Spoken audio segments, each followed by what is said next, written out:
Bonjour à toutes et à tous, ici Joy Sacco pour vous présenter le 6e JT de JS News. Voici les actualités de la semaine, c'est parti. Nous reviendrons dans un premier temps sur la soirée qui a marqué le plus les esprits.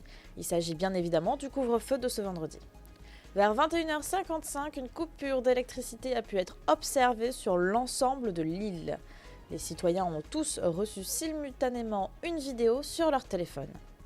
Il s'agit de la vidéo publiée plus tôt dans la journée par le Daily Globe, où nous avons pu voir la mise à mort de deux juges, M. Ryland et M.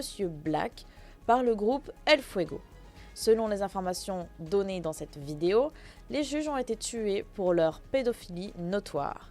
Rappelons-le, ce n'est pas la première fois que le groupe El Fuego tue des personnalités publiques. M. Sanders a aussi été mis à mort pour les mêmes raisons il y a quelques mois.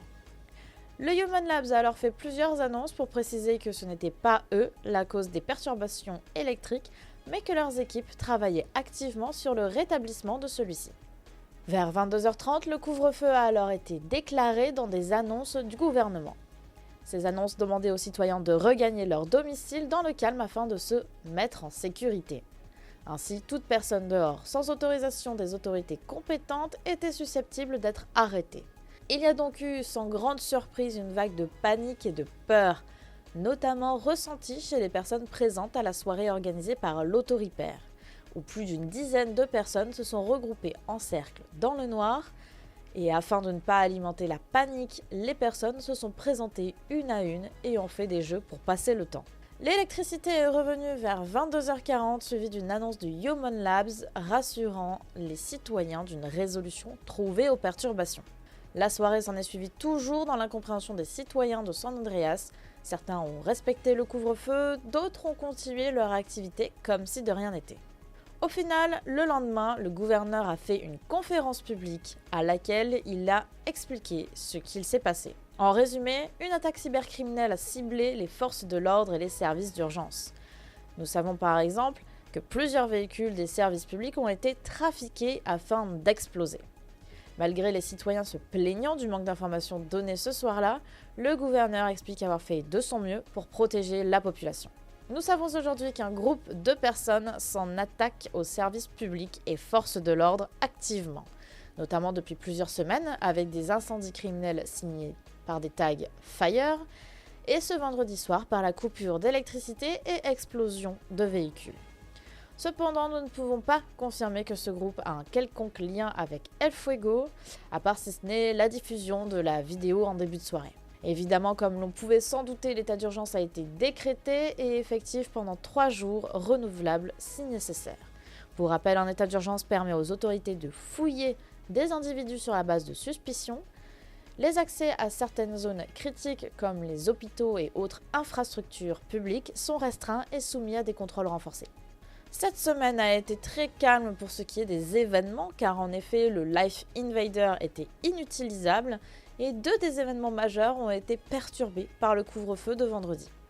Nous avons donc été à l'ouverture du LR Barber et avons interviewé les gérants de ce nouveau coiffeur situé dans le sud de Los Santos. Bien le bonsoir, messieurs.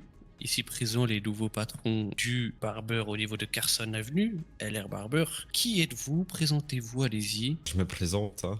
Je m'appelle Camilo Serrano, je suis le patron de cet endroit. À ma droite, du coup, je te laisse te présenter. Hola a todos, c'est Santiago Martinez, co-PDG du LR Barber qui se situe sur Carson Avenue. Ok, merci bien.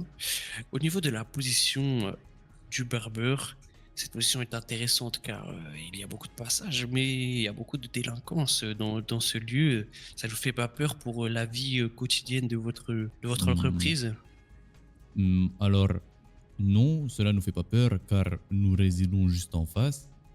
Et cette position a bien été réfléchie pour que, en gros, comme vous dites, c'est un endroit qui est assez, entre parenthèses, dangereux dans le sens du terme, même si nous trouvons que c'est assez safe, comme on dit.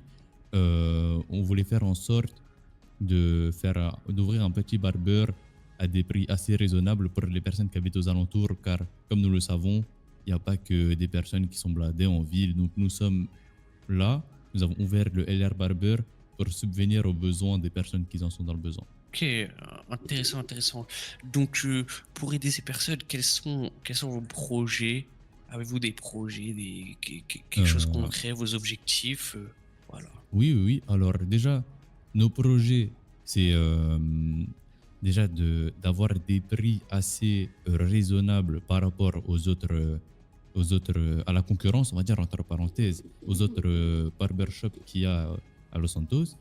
Nous avons aussi des objectifs de faire des événements pour faire gagner des lots aux citoyens qui passeraient se couper les cheveux, des petites remises. En tout cas, on a des objectifs solides pour l'histoire de Los Santos à voir au Ok. fur et à mesure du temps. Du coup, j'aimerais vous dire à vous, les téléspectateurs, que en tout cas, vous êtes vraiment la bienvenue. Venez comme vous êtes. On n'est pas là pour critiquer. Nous sommes là pour faire en sorte que tout le monde ressorte avec la coupe de cheveux dont il rêve d'avoir ou dont elle rêve d'avoir. Et en tout cas, soyez la bienvenue. Venez à Carson Avenue. N'ayez pas peur. Ici, vous êtes en sécurité, dans une ambiance conviviale, avec de la musique. Il y a des endroits où se poser en dehors. Bon, actuellement, il neige un peu. On essaie d'installer des radiateurs portables. Enfin, on essaie de faire le mieux pour vous. Nous, on a fait en sorte de bien innover les lieux, donc en espérant vous voir très rapidement. C'était Joy Sako pour le JT numéro 6 de JS News. Je vous dis à la semaine prochaine pour la suite des actualités. Prenez soin de vous et à bientôt.